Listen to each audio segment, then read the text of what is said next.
Hey, how you doing? Today I'm going to be doing something different.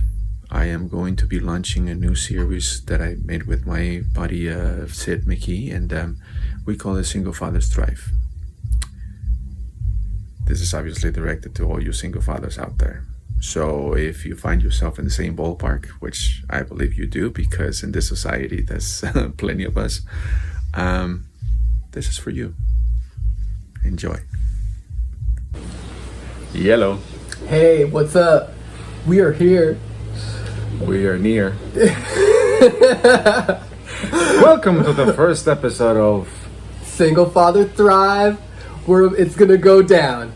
We have some interesting perspectives to share with you, and we're excited to just get it off our chest. We do it all the time, and so this is just rehearsal. That's it.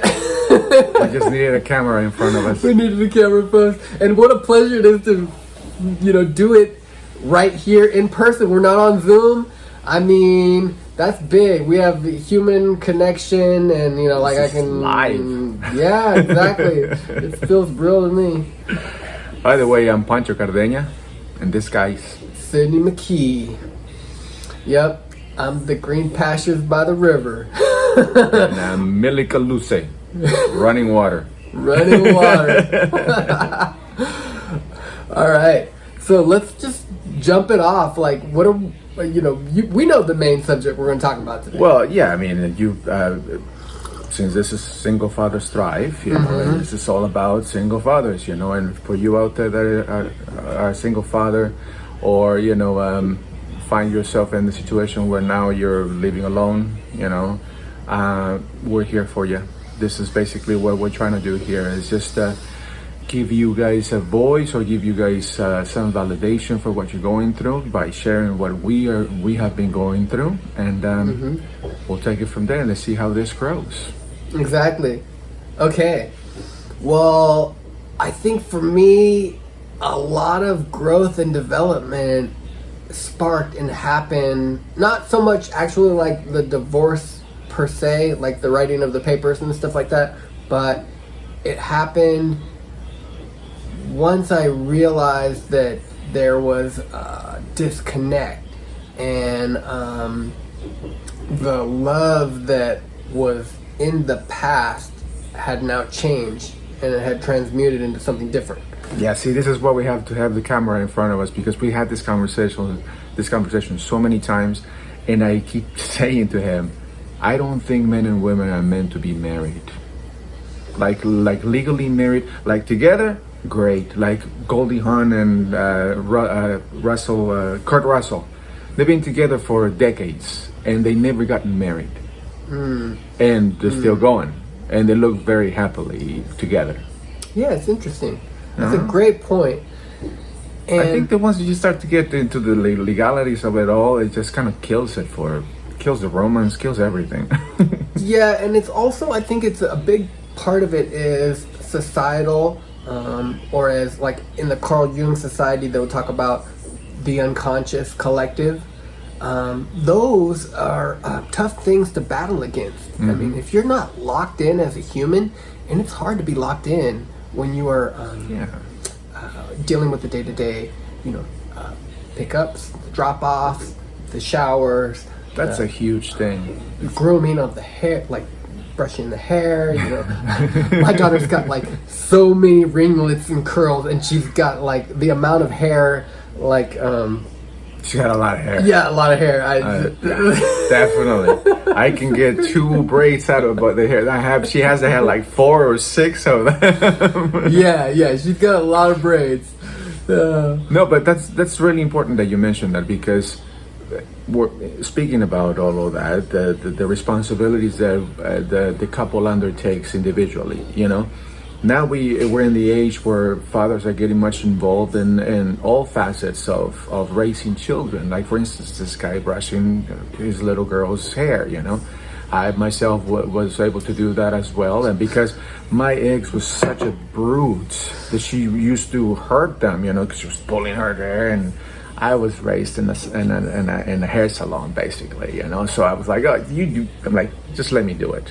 and I would end up doing my little girl, my daughter's hair, so it's that kind of stuff that I think that it's not necessarily doesn't necessarily kill the romance, but those are the responsibilities that are required now, right? I mean, don't you think? They are required. Yeah, there's a certain amount of I really like the coined, or I don't know if it's a coined phrase, but it's like responsibility is close to God. Absolutely.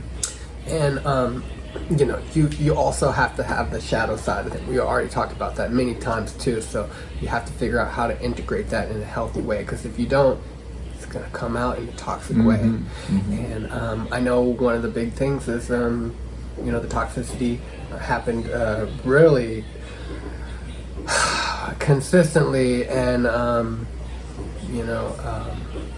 it's sad, the way that it has to go down, and those toxic cycles. A lot of couples go into them, and the husband, he's just working,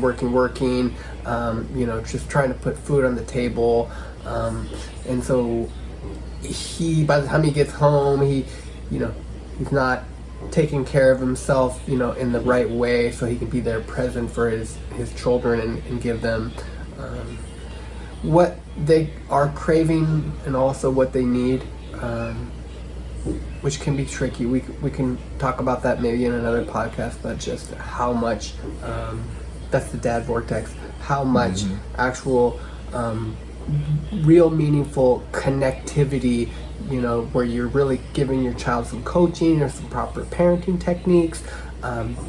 It's very limited. It's like 1 minute here, 2 minutes there, 3 minutes here, 4 minutes there, to a total of maybe 30 minutes. That's it. If you do that, you're killing it as a parent. Other than that, the kids are smart. Yeah, I see that. I mean, the opposite. And for instance, in my culture, being Mexican and all, I see a lot of parents who are hardworking, but then what happens is that I will find a little baby kid, baby boy, baby girl, still in a stroller with the phone or what's it called, the tablets. Yeah, the tablet. And it's like, come on! I know you're tired, but honestly, aside from all of these technological advances that now we have, and for them to distract themselves with, our children, that it's honestly coming from me, someone who really did not have a stable father figure, around. All your child wants is you. That's it. So, like Sid said, if you just give them a few minutes here and there, they'll be happy with that, and it'll make a huge impact. My father only played with me once for about 5 minutes, and I still remember it. That's exactly what I'm talking about. They want you, and whatever time you spend with them, even if it's just a little bit, quality time, like you said, 2, 3, 4 minutes here and there, it's gonna make a huge difference, and they will remember it. They will remember all the lessons you imparted. Yeah, and it's so prevalent too with like they call it First 5 California, and the First 5 California will tell you that the ages between 1 and 4 are so unbelievably detrimental to the child's success when they grow up. And so, and there's stages to it. Once you get past 4, 5 is still very important, but you go up to 5 to,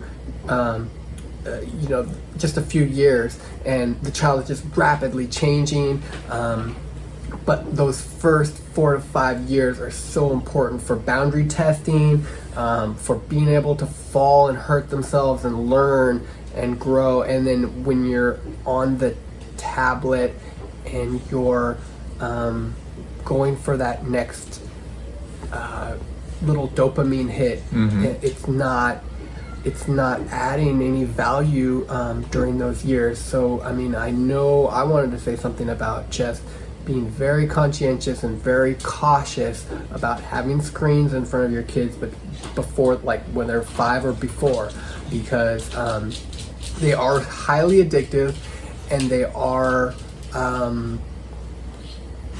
they're bringing the child away from experience, and experience is how we learn the most. That goes back to divorce that we were talking about in the beginning. Right. Is the experience is what gives us resilience and helps us just thrive. We need that pain.